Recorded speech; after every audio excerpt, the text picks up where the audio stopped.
বাংলাদেশের মানুষের লড়াই, মানবিক মর্যাদা প্রতিষ্ঠার লড়াই। বাংলাদেশের মানুষ নিজেদের মর্যাদা নিয়ে, নিজেদের স্বাতন্ত্র্য নিয়ে, নিজেদের ঐতিহ্য নিয়ে এই বাংলাদেশে বাস করবে। বাংলাদেশের দিকে ওই ভারত, ওই আমেরিকা, ওই চীন আঙ্গুল উঁচিয়ে কথা বলার সাহস করবে না। আপনারা চাপাইয়ের মানুষেরা দীর্ঘ সময় ধরে আপনারা আঞ্চলিকভাবে বৈষম্যের শিকার হয়ে এসেছেন, রাজনৈতিক বৈষম্যের শিকার হয়ে এসেছেন।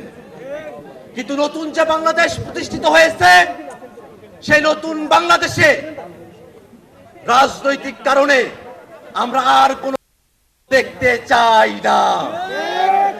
যে রক্ত, যে শ্রম, যে জীবনের বিনিময়ে নতুন বাংলাদেশ প্রতিষ্ঠিত হয়েছে, সেই নতুন বাংলাদেশ আর পুরনো সিস্টেমে, আর পুরনো কায়দায় চলতে পারে না।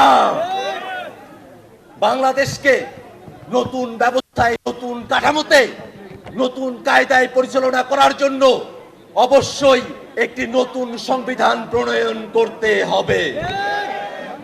জুলাইতে যেমন করে বাংলাদেশের মানুষেরা, এ চাপাইয়ের মানুষেরা রাজপথ দখল করেছিল, যদি প্রয়োজন হয় বাংলাদেশে যদি মৌলিক সংস্কারকে কেউ বাধাগ্রস্ত করার চেষ্টা করে, বাংলাদেশে জুলাই সনদ, জুলাই ঘোষণাপত্র কেউ যদি আটকিয়ে রাখতে চায়, তাদের বিরুদ্ধে এই চাপাইবাসীকে প্রতিরোধ গড়ে তুলবে, এই চাপাইবাসীকে প্রতিরোধ গড়ে তুলবে ইনশাআল্লাহ।